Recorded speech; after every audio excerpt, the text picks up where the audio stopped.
my God, Becky. Can Miss Becky please raise her hand, bro? You better call Becky with the good hair. I'm an artist, which also means I'm a creator because I create things.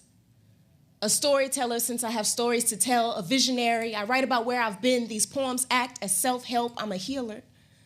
Not always for myself, but one time a kid told me he almost killed himself, but he heard one of my poems and decided to keep living. And from that day forward, I was like, today is a good day to keep someone alive. People ask me how I did it or how they should do it, and I'm sure if they're asking me about the kid or themselves, what I've come to learn is no one can tell when I'm not doing well but me. Yo, what's good? It's your girl, Becky the Poet. Welcome back to the Unspoken Words podcast. You're at episode 84,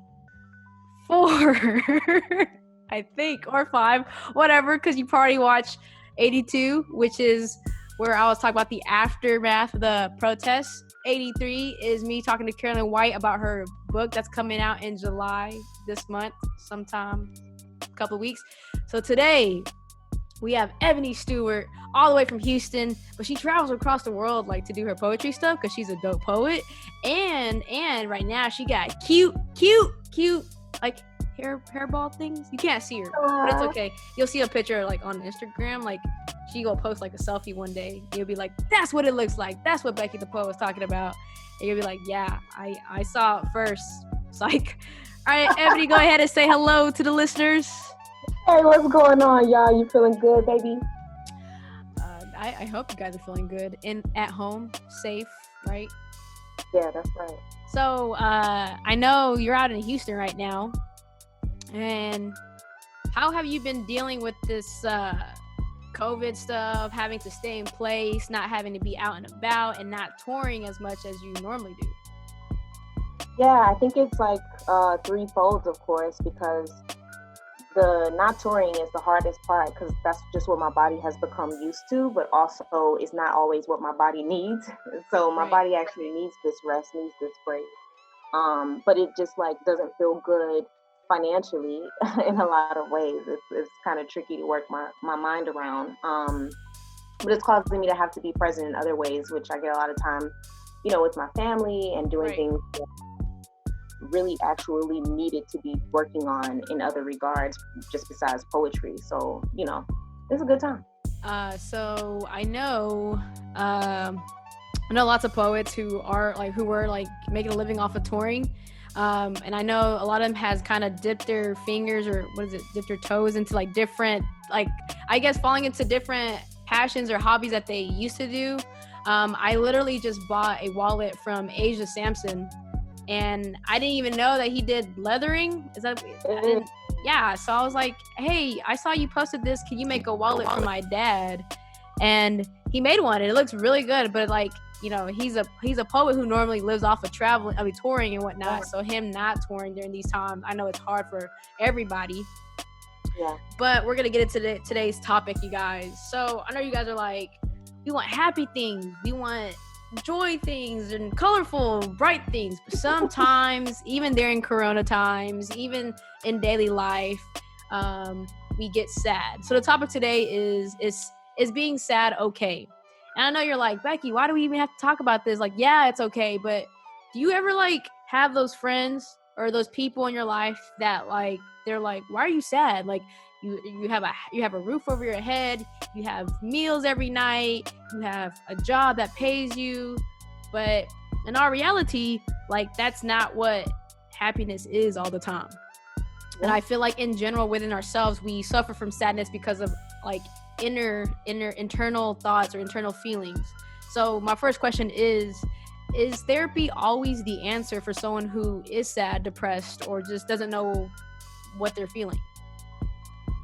Yeah, I really appreciate that question because I think therapy is oftentimes taboo, right? Like some people don't want to talk about it, or they don't know what to expect, or they have this wild idea of what happens in therapy and don't realize that they might have a lot of traumatic experiences that have led up to them needing therapy, right? And there's also with that, a lot of PTSD that happens that we don't even realize. So when people normally think of PTSD, they might just think of someone who went to war or someone who was like, I don't know, had a really bad car accident or something like that. PTSD like can happen from being in a really abusive relationship too. You know what I mean? So I think therapy can be a good answer. It can be, and I'm a strong advocate for it. So I might be biased on that thing, but like, I think therapy can be really, really helpful. And it's something that I wish more people could afford or were interested in looking into, you know what I mean? So yeah, I think therapy can be an answer. I think it's a really good answer. I'm also in school for like social work and therapy. So again, we in grad school for this thing. We all the way in now. Right. You know, one thing I know, or when I was younger, before like college happened in high school, your friends or older or teachers would be like, have you ever thought about going to a therapist? And at the time I was slightly offended. And I'm like, do you think there's a problem with me? Like, I have regular family issues. You think like I have like, do you think I have like real life issues? I need to go to therapist, you know? And also like in my culture, Asian culture, therapy is not ever talked about. So like when you have a problem, when you are sad about something, it's like find the solution and fix it type of ordeal, right? And so when I heard that at a young age, I was slightly like offended every time, like, you know, like somebody would mention that. And also like when I went to college, they would offer free therapy sessions. It's called like the Glick House. So you had like students who are getting their master's in therapy, and of course like you couldn't be friends with them or like that, so you couldn't be with that therapist, right? But I learned that you have to find the right one, and also not all therapists that are certified or is a therapist or has a license can be your therapist, because they may not be for you or understand where you're coming from a lot of times. That's right. Yeah. Actually, you can outgrow your therapist too. A lot of people don't understand that. So like maybe your therapist got you as far as they could get you. Right. You know, and now it's time for you to transition into something else. It's like growing up, trying to find the right shoes to wear, your feet grow, right? So like you're not gonna keep stuffing your feet. I hope you're not doing that shit. That's also good. Hey, that's like some old school Asian Chinese thing. You know, when they used to fold the toes over? We still learn that all the time in school. That's so real. That's so real. I will say, when you are pregnant, though, apparently I didn't know this. I just found this out from my friend who is pregnant. She said your feet grows, so you like half a size up. So like she can't wear all the shoes she has now. She has to give it away because apparently her feet grew.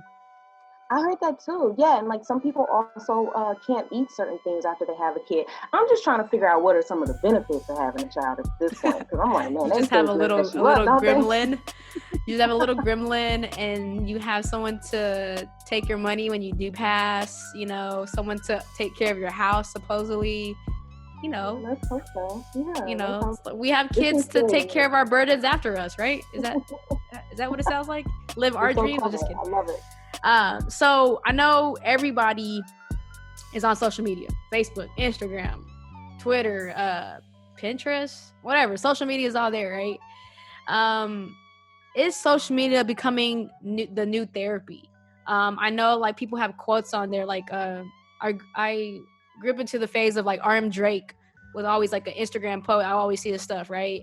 And people posting on Twitter like, hey, I feel sad today, or I'm feeling some type of way, and people will respond like you got this, it's okay, blah blah blah. Like, do you think in our age right now, people are running to social media to, I guess, express how they feel and use it as therapy, because people in our real lives like aren't really as, I'm not saying supportive, but they just see it as like, dude, you're always like that, like come on, get it together. Yeah, I think it's a little bit of both. I always want to leave room for it to be both, that people are using social media as a live journal or an open letter, or just leaving themselves available to obtain content or receive praise or whatever. But it's really interesting that there's a misconception about, you know, again, going back to like what therapy is. What actually happens with the therapist is that they're going to help you work through and give you coping skills, or like, you know, techniques that are used to basically help move you through your grief or your healing process, your goal attainment. And so when you're thinking about that, when you go to social media with your issues or whatever, you opening yourself up to like so many things that'll probably make it worse. You know what I'm saying? That could potentially make it worse, because sometimes we only want to hear that everything is going to be okay, but there's no follow through with how to get there. Or we only want the criticism that feels good, like you said, like the happy, the joyful, not ever the sad. And I like to talk to people about their emotions, because it's kind of like all your emotions help you to be a better human, or help you formalize or, you know, articulate what's happening inside you or what has happened to you. And so it's like, to only want to, you know, act like you're happy all the time is really goofy. And it's also like you're lying to yourself. That is true. Happy all the time, you're probably not present, or you're probably insensitive in a lot of different areas of your life. But yeah, I think social media is a good place for you to dump, but it's not really the best place for you to always heal or to gain, you know, skills or techniques on how to handle those things. I know, like, I always like tell myself this, like, you can be open, but don't be too transparent to where somebody can just like literally take their hand and grab your heart out, and you're just like, what now? You know? Yeah. I think a lot of it, like, I relate back to when I talk about these emotions and stuff, I always relate back to like Asian culture, because like if people, like my friends know me, like I'm cold-hearted sometimes, but I'm like very loving on the inside. Like if you're my friend, like I'm ride or die for you. With other people, I'm very cautious. But I have like this wall, like I don't care, but I do care. But it's like, it's just a persona, right? It's just kind of what I put out. It's a good survival skill. And so when I'm on social media and my friends are like, dude, you really just tweeted that? And I was like, I thought it was okay. Like, you know, like I'm not like expressing anything. I will say though, social media can ruin relationships when you express too much, when you're reaching out to these followers for advice about your relationship. Yeah, I would agree with that. It seems kind of impersonal or inconsiderate to include other people in your relationship in that regard. Right, because it's like, well, why can't you talk to them? You're like, you're significant other about what's going on, but you rather talk to these 1,000 strangers, and then they'll tell you how to talk to me, but then like you never know, there's always like that one person in that one group that's trying to really get it. All right, we're not gonna get into that anyways. Yeah, no, don't do it. So a while back ago, I don't know if you guys were paying to social media beginning of these times, but I was, because there's nothing else to do. You can only watch so much Netflix. You can only do so many puzzles. After we did 3,000 pieces in my house, we just gave up. We stopped. But one thing is, Taraji P, she posted a blog or something, or it did an interview about having your friends, but them not being your therapist, as in like they're not always the people that you should always go to, and you should go to a real therapist, because I think our friends tell us what we want to hear, but they also sometimes don't agree with a lot of our lives. So when the truth comes out, it hurts a little bit. So how do you feel about us as human beings always run to our friends and then trying to reach out to a problem, but then like never actually finding the problem? And then that's why we reach out to like 10 different friends to find that one answer, when in our reality, you don't want to hear any of it. Yeah, I don't know. I find that to be conflicting for so many different reasons. I used to tell people whenever I would coach them, it's like, don't give too many people access to your pawn, because then you'll be more confused. Okay, you know, like if you give this person... Did you say pawn as in like chess? No. Like, what I used to tell people, like when I help them with their poems, don't give them too much access to their poem, because then you'll be more confused about how you feel about your... Of course we want to confide in our friends. Of course we want to be able to, you know, get their opinion. But at the same time, sometimes your friend might not know either. And so they guessing, you know? Yeah. They might not have the best answer, or they might be speaking from a character that you don't have, that you don't possess. So it's like they're telling you to do something, or they're saying exactly what it is that they know you want to hear, and that's counterproductive. Wait, so say that last part because it like the internet was just being weird. Oh, okay. I think like I don't remember exactly what I just said, but because I was like, what's happening? I will say I got most of it. Of it. But in other words, it's called like fill in the blanks. You guys you have to fill in the blanks of what Ebony said. Well, here's the thing. Let's see if we can get it. We can get it right. Say it in a summary of like, let's say no more than 3 sentences. Now I'm challenging her. Oh wow, here we go. Yo, like I didn't know this was a pop test, but to me, I think that sometimes we think our friends are gonna have the answers and gonna know what to do when they actually don't know what to do, because they might be just as confused as us, or they'll tell us what they know we want to hear based on our character, knowing that we don't have the same personality and characteristic traits. So how this person would handle something is very different than how I would handle something. Right. And I just feel like my heart and my personhood. We also have this really interesting thing that happens with trauma bonding. And I don't know if you understand or have heard anything about like how you can bond over just having the same issue, right? Or what is that saying, that cliche saying, misery loves company? Is that the same thing? Yeah. I mean, I think it's kind of the same. It could be phrased like that. I never really thought about it like that, so that's really clever. But thinking about the idea of now we have this misery that we can unfold together, and this is why we're bonded, or this is why we understand each other so well. But in that trauma bonding, no solutions have taken place.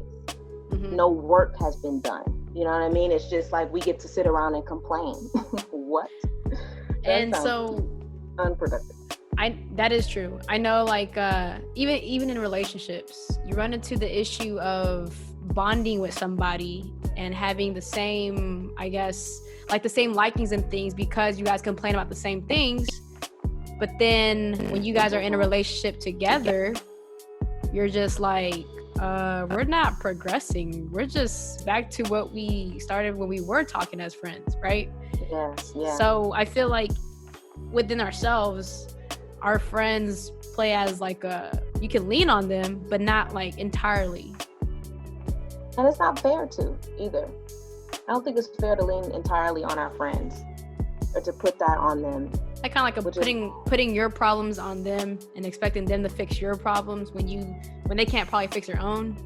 Yeah. Right. You're like, she's right on it. She's like, why? You don't need me, Becky the poet. You got it, yo. So let's talk a little bit about you. So during these times, you just did a Right About Now event, right? Yeah, it was a heavy hitters festival for awful good writers. Mm-hmm. So how was that virtually? It was dope. You know, I really pushed for the team, speaking on the Right About Now community, for us to all be in one room and to do a social distancing cipher. And it really worked out. It was really effective, especially for me, because I haven't stood in front of a microphone and performed poems since March. And I think that's wild.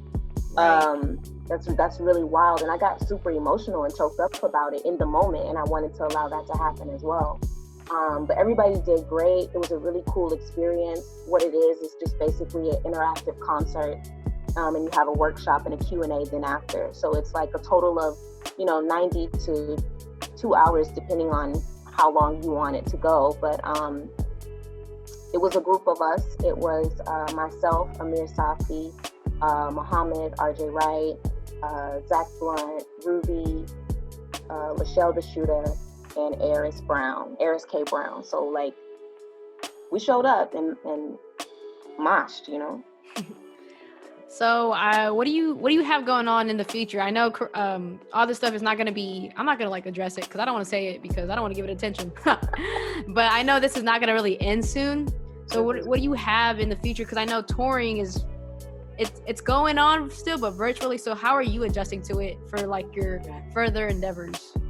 Yeah, so my agents have basically set us up to where we want to be ahead of the game and having virtual shows for different colleges and universities across the country to have that available to them.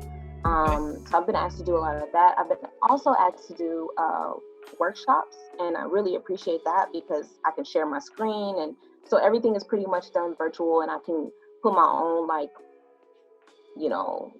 personal twist to it while we're in that thing too, and that's really nice and sweet. But I have a curriculum I'm working on, or that's finished rather, and that I'm pushing around for homegirlhood curriculum, and I have really just like graduate school is at the top of the list, so we in there too.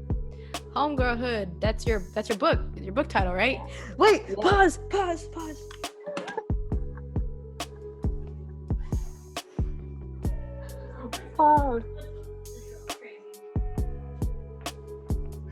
I love this person. All right, I'm back, y'all. You guys are like, where did she go?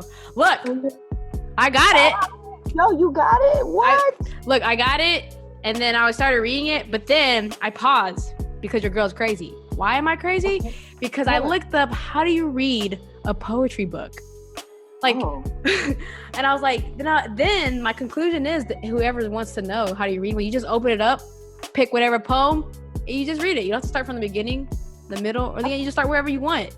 You do whatever you want to do. Because I learned from Sophia Takor. Have you ever heard of her? She's from the UK or England. It's the same thing, right?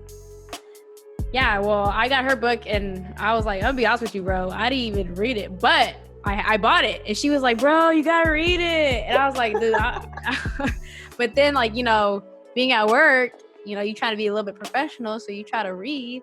So, That's right. And so I had your book laying out, and the employee, scratch that. Dennis, if you edit where I work. Okay. I had it at the front desk, and the girl picked it up and was like, what is this? Like, I'm curious about what this is. And I was like, she's a poet. She has this dope poem, and my favorite poem that I ran into was mental health bars.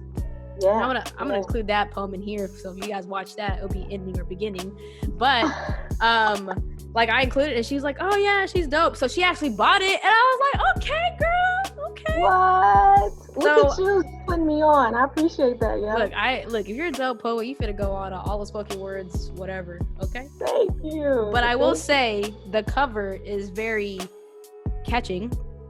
Okay. I talked to Sophia Takor about her book. Her book was released from the UK, and she had told me that it was all publishing to decide what the cover looked like.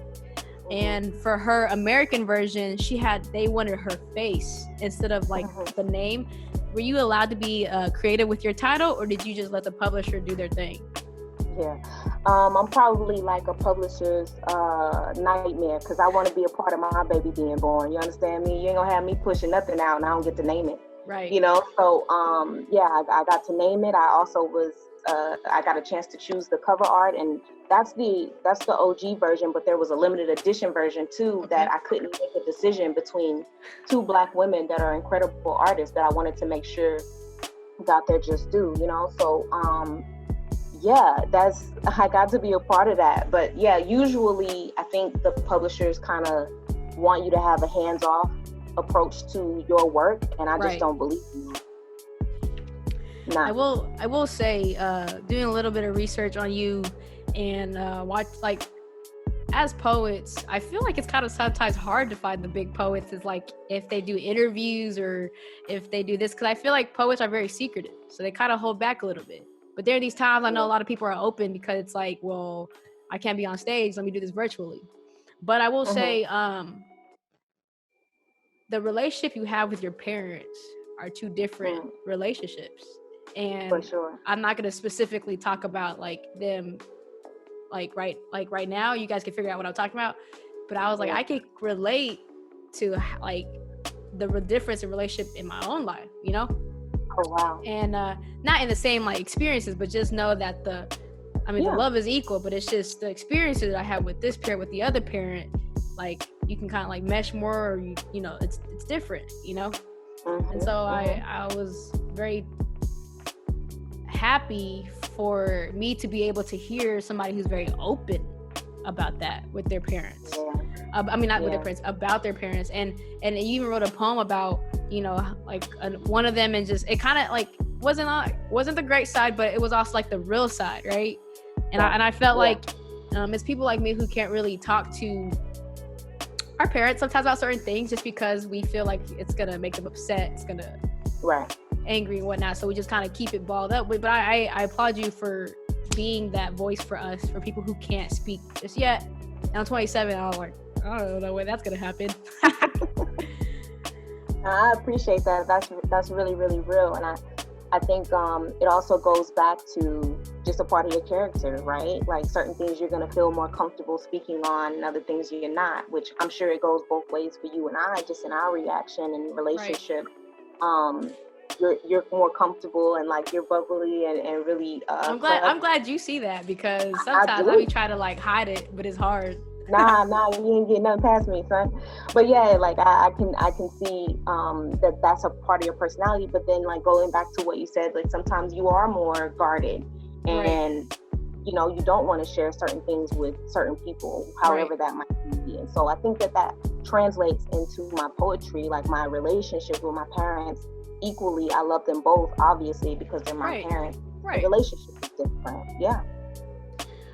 So, you know, on the Unspoken Words podcast, I warned you ahead of time, right? I was like, hey, you're gonna have to freestyle a little bit. So you almost ready? I ain't ready for nothing. Okay. So before we head to the freestyle area, I wanted to ask you 3 things. So the main question is, what are 3 things someone can do if they feel sad and don't know how to find the root of it? Like what I mean by that, you guys, is sometimes, even as women, we have once a month that thing, and we kind of sometimes get like sad, our emotions come out more, etc., etc. But other times when we don't have that thing, we are just sad. Like you just kind of just wake up and you're just like, man, I don't feel right this morning. Whether you're doing positive affirmations, or you listen to gospel, or you listening to the Gary V book, or you listening to poetry that makes you happy.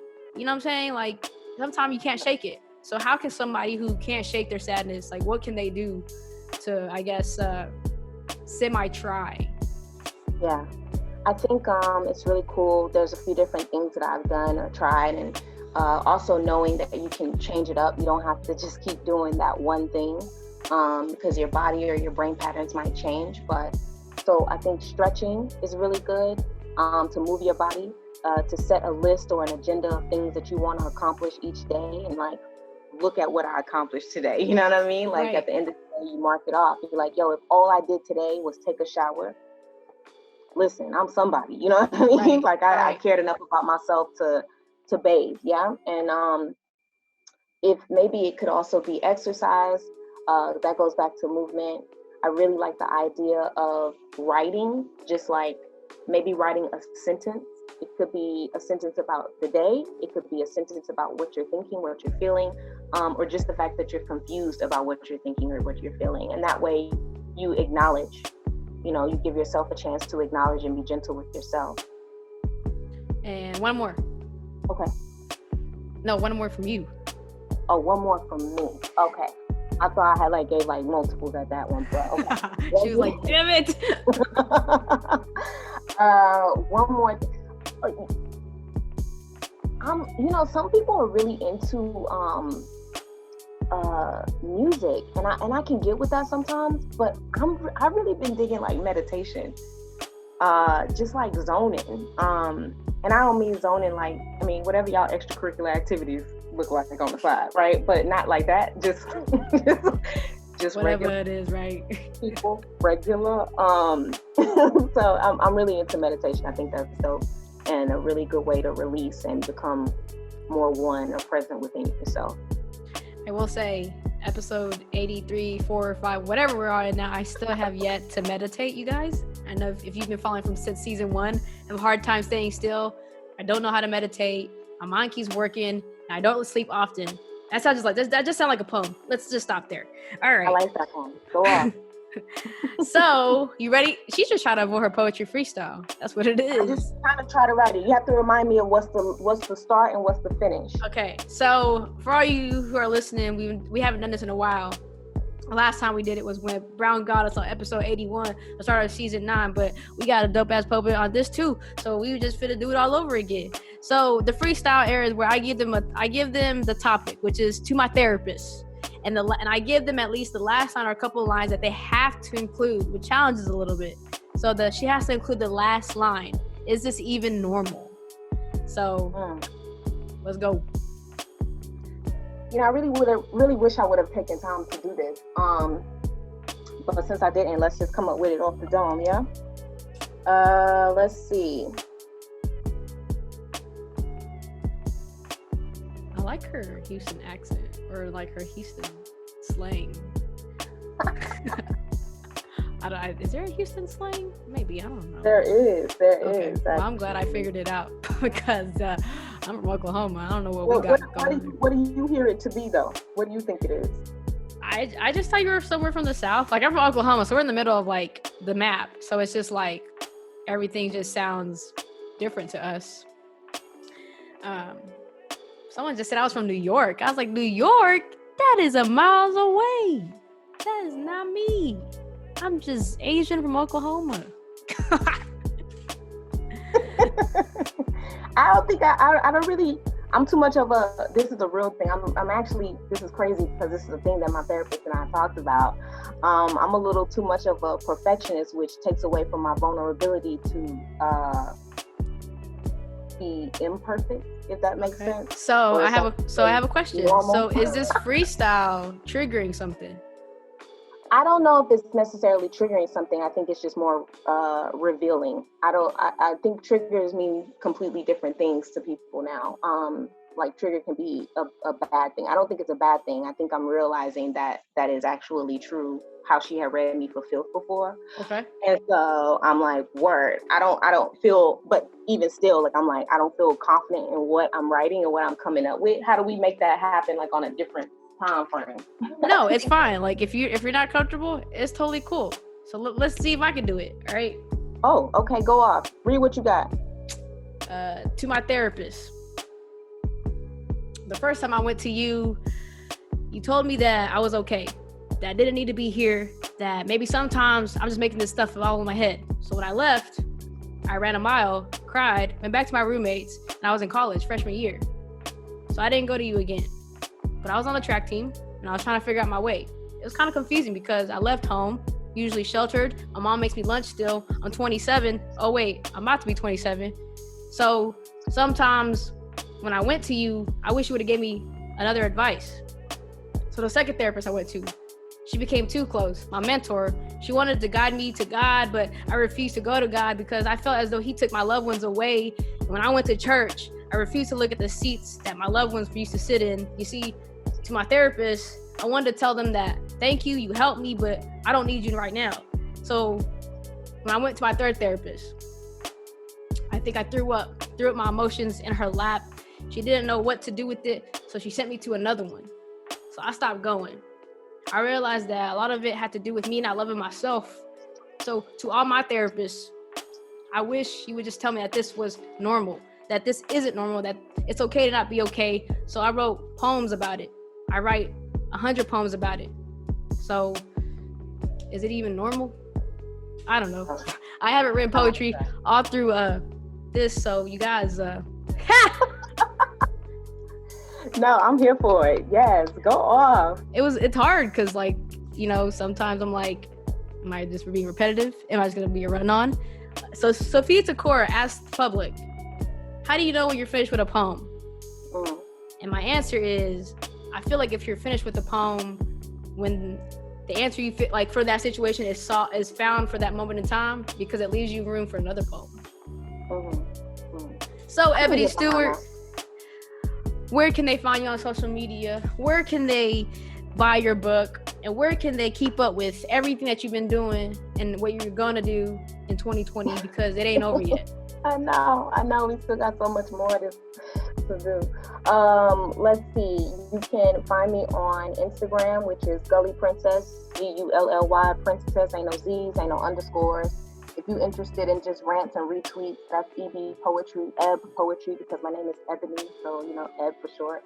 And let's see, if you have, like, you just want to keep up with something about the something, you can just go to ebpoetry.com. The book is there, the curriculum is there. None of these things are hard to find if you really want to be about it in your life. I want to also just make real clear that that mental health for arts piece is new, so it's not in any book or anything. So if you're looking for it, you literally have to go to YouTube for it. That's where it's at. So that's I cry every time I listen to it, you guys. That's it's really dope. good. I am gonna take this writing prompt that you got. I really appreciate that. No, take it, roll with it, and let me know how it goes, and let us know, because our listeners are wanted. So I'd like to end with something positive, right? It could be a joke, it could be a quote, it could be an action to go do something, whatever you want it to be. Ebony, you have the floor. Yo, I think something really positive would be to support Black women and girls, trans people included. I think also if you just want to go and out and do something, or you need to clear your mind or your heart, maybe go outside and just walk and pay attention to everything that's around you, but not what's going on within you. Let's see. Man, you said you don't sleep, and I can relate to that a lot. Man. But you know what I'm saying? Naps are for everyone, not just children. Are my best friend. I'm 26, and I nap all the time after work. And that's probably why my sleeping schedule's off, but naps get me through my life. Naps are so good. Keep a blanket in your car and nap in your car. Yo. Just not in the 100 degrees Texas summer heat. No, you'll die. Stop. Yeah, I did that a few times. I woke up really confused, dehydrated. It'll leave you delirious. Yeah, don't do that. But yeah, naps are delicious, friends. She said delicious. I'm gonna have a nap, yo. Me and Ebony gonna write a poem about nap is like food to our soul, bro. That's gonna be so weird, but delicious. All right, Ebony. I am not gonna take any more of your time. Listeners, follow her. Check out the previous after the protest episode 82 with Jacob and Danny. Check out the episode with Brown Guys. Check out all the episodes, right? We got dope poets. We have dope people. You have me. I'm dope. Yeah. Right? Okay, cool. Absolutely. All right. And we are out. We forget that everyone is essential, that there are no non-essential people, that even when everything shuts down, someone is still working to make sure we all don't give up. I don't know how many front lines make up the front, but there's a whole lot of bodies trying not to give up. We forget that trauma is not always resilient. We forgot that the sound of sirens is still the soundtrack to the hood, and if you get out, this is still what it sounds like to be Black in the hood. Even before anyone ever mentioned racial disparities on the news, everything has been dying to live here. Some of us have to try harder than others. Talam Acey says, maybe this is God's work. I talk to God so much, sometimes I have to go ahead and answer myself. We forgot to be patient. We forgot that God is love. We forget how to love. We forgot to patiently love ourselves. We forget we call people with mental illnesses crazy if they talk to themselves. We forget there is no one way to pray. We forget that some people only know one way to pray. We forgot what prayer can do. But no poems like the back of our hands. We forget that some people have only ever had their hands, and a poem acted as a prayer to save us. We forgot how to be gentle and human. We forget that the loom of suffering does not mean survival every day. We forget how to do something but still manage to be believers. We remember fight or flight, but somehow we forget that some people freeze. Becky, we got Yeah, tell Becky to pick up the phone. Oh my God, Becky. Can Miss Becky please raise her hand, bro? You better call Becky with the good hair.